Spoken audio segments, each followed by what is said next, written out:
Chocolate cake ఎలా prepare చేసుకోవాలో చూపిస్తాను చూడండి. చాలా టేస్టీగా సింపుల్గా అన్ని ఇంట్లో దొరికే వాటితోనే ప్రిపేర్ చేసుకోవచ్చు. స్పాంజీగా వస్తుంది. మనం మైదా కానీ ఎగ్స్ కానీ ఏమీ యూస్ చేయలేదు, ఓవెన్ కూడా లేకుండా అన్నీ మనకి ఇంట్లో దొరికే వాటితోనే ప్రిపేర్ చేసుకోవచ్చు. సో మీరు కూడా ఖచ్చితంగా ట్రై చేయండి. ఫస్ట్ టైం చేసుకునే వాళ్ళు కూడా పర్ఫెక్ట్గా ప్రిపేర్ చేసుకోవచ్చు. ఈ వీడియో చూసి మీరు కూడా ఖచ్చితంగా ట్రై చేయండి. ఎక్కడ పగుళ్ళు కానీ విరిగిపోవడం కానీ ఏమీ అవ్వలేదు, చాలా నీట్గా వచ్చేసింది. చూసారు ఎంత స్పాంజీగా ఉందో. సో మీరు కూడా ఖచ్చితంగా ట్రై చేయండి, టేస్ట్ చేయండి. ఒక మిక్సీ జార్ తీసుకోండి.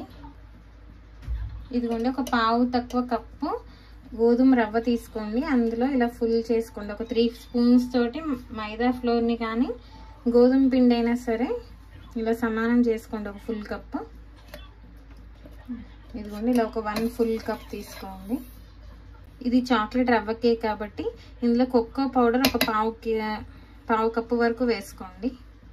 దగ్గర కోకో పౌడర్ లేకపోతే కనుక ఏవైనా normal chocolate, dark chocolates compounds ఉన్నా సరే కరిగించుకొని ఇలా ఒక పావు కప్పు తీసుకోండి. ఒక 1/2 కప్పు వరకు షుగర్ వేసుకోండి. బాగా స్వీట్గా తినేవాళ్ళు 1 టేబుల్ స్పూన్ ఎక్స్ట్రా వేసుకోండి. ఇందులోనే ఒక పావు కప్పు వరకు ఆయిల్ వేసుకోండి. నేను అన్ని ఒకే కప్తో చూపించాను. ఈ రిఫైన్డ్ ఆయిల్ బదులుగా మీరు ఇందులో కరిగించుకున్న బటర్ కానీ నెయ్యి కానీ తీసుకోవచ్చు. ఒక 1/2 కప్ కర్డ్ తీసుకోండి. ఎగ్లెస్ కాబట్టి ఈ కర్డ్ యూస్ చేస్తున్నా, అది కూడా ఫ్రెష్ అయితేనే తీసుకోండి. ఎగ్తో కావాలనుకుంటే 2 ఎగ్స్ తీసుకోవచ్చు. ఒక పావు కప్పు మిల్క్ తీసుకోండి. ఇందులోనే ఒక 1/2 స్పూన్ బేకింగ్ సోడా వేసుకోండి. 1/2 స్పూన్ బేకింగ్ పౌడర్ వేసుకోండి. ఆ బేకింగ్ సోడా బేకింగ్ పౌడర్ మీద ఒక 1 స్పూన్ ఇలా వాటర్ వేసుకోండి. ఇప్పుడు ఇది గ్రైండ్ చేసుకోండి. ఒక 1 మినిట్ సరిపోతుంది. ఇదిగోండి, ఇలా ఒక 1 మినిట్ గ్రైండ్ చేసుకుంటే మంచిగా అన్ని బాగా బీట్ అయిపోతాయి. ఒక 2-3 గిన్నెలు వాడకుండా ఇలా అన్ని ఒకటే మిక్సీ జార్లో చేసేసుకోండి. మీకు కూడా చాలా ఈజీగా ఉంటుంది. చూసారా, కేక్ బ్యాటర్ రెడీ అయిపోయింది పర్ఫెక్ట్గా.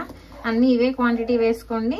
పాలు కావాలంటే మీరు కొంచెం తక్కువగా వేసుకొని మళ్ళీ కావాలంటే ఇక్కడ వేసుకొని కలుపుకోవచ్చు.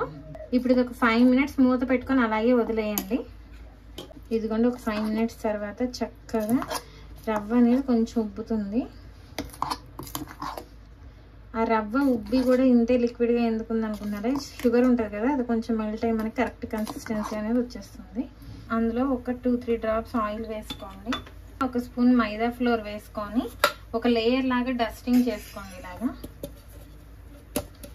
బటర్ పేపర్ ఉన్న వాళ్ళు బటర్ పేపర్ కూడా ఈ ప్లేస్లో యూస్ చేయొచ్చు. బట్ స్పూన్తో ఇలా మొత్తం కేక్ బ్యాటర్ మిక్స్ చేసుకొని మనం డస్టింగ్ చేసుకున్న కేక్ బౌల్లో వేసేసుకోండి. కరెక్ట్ కేక్ బౌల్కి 1/2 వచ్చేయాలి, కరెక్ట్గా సరిపోతుంది. ఒకవేళ ఏమైనా ఎక్స్ట్రా వస్తే కొంచెం తీసుకొని ఒక చిన్న కప్లో వేసి బేక్ చేసుకోవచ్చు. పైన ఇలాగ చాప్ చేసుకున్న డ్రై ఫ్రూట్స్ వేసుకోండి. టూటీ ఫ్రూటీ కానీ ఏవైనా సరే మీకు నచ్చినవి వేసుకోవచ్చు. కేక్ బేకింగ్ ప్యాన్ లేకపోయినా సరే మీ ఇంట్లో అల్యూమినియం గిన్నె ఏది ఉన్నా సరే కానీ యూస్ చేయొచ్చు.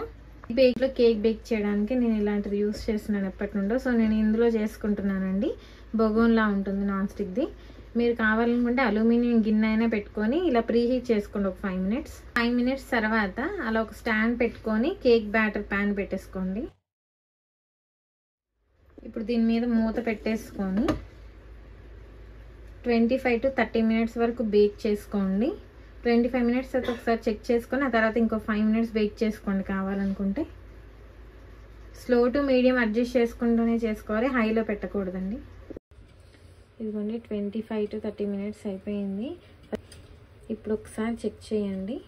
ఇలా మిడిల్లోనే గుచ్చి చూసుకోవాలి. చూసారా, బేక్ అయిపోయినట్టే. ఇప్పుడు ఇది కేక్ని పక్కకు తీసుకొని ఒక 10 మినిట్స్ చల్లార్చుకోండి. కేక్ ఇలా 10 మినిట్స్ పక్కన పెట్టాక డీమౌల్డ్ చేసుకోండి. చాక్ తోటి ఇలా సైడ్స్ కట్ చేసుకుంటే మీకు ఈజీగా కేక్ అనేది బయటకు వచ్చేస్తుంది.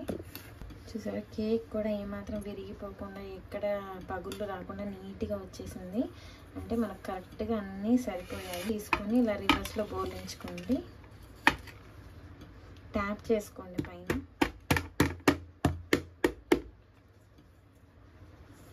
చూసారా, పాన్ కూడా ఏమీ అంటకుండా ముక్కలు అవ్వకుండా ఎంత నీట్గా వచ్చేసిందో. అసలు ఇలా చేసుకుంటే మీరే నమ్మలేరు, ఇంత నీట్గా మనం చేయగలుగుతామా, ఇంకా మనం బయట ఎందుకు కొనడం అనే ఒక కాన్ఫిడెన్స్ వచ్చేస్తుంది మీకు కూడా. ఇలా చెప్పినట్టు చేసుకోండి, ఖచ్చితంగా మీరు కూడా పర్ఫెక్ట్గా చేసుకోగలుగుతారు. నార్మల్ మైదా కేక్ కంటే కూడా ఈ రవ్వ కేక్ చాలా టేస్టీగా ఉంటుంది. మా ఆయనకైతే కేక్ అంటే చాలా ఇష్టం, ఎన్నిసార్లు అడుగుతారో చేయమని. అన్ని కేకులలాగా మైదా కానీ ఎగ్స్ కానీ బేకింగ్కి సంబంధించిన baking pans, baking paper, oven ఇవేమీ లేకుండానే చాలా సింపుల్గా అన్ని ఇంట్లో దొరికే వాటితోనే ఈజీగా ప్రిపేర్ చేసుకోవచ్చు హెల్తీగా. సో కేక్ నేను ఒక చిన్న బర్త్డే పార్టీకి రెడీ చేశాను. సో వాళ్ళు కట్ చేసిన తర్వాత మీకు చూపిస్తాను కంపల్సరీ.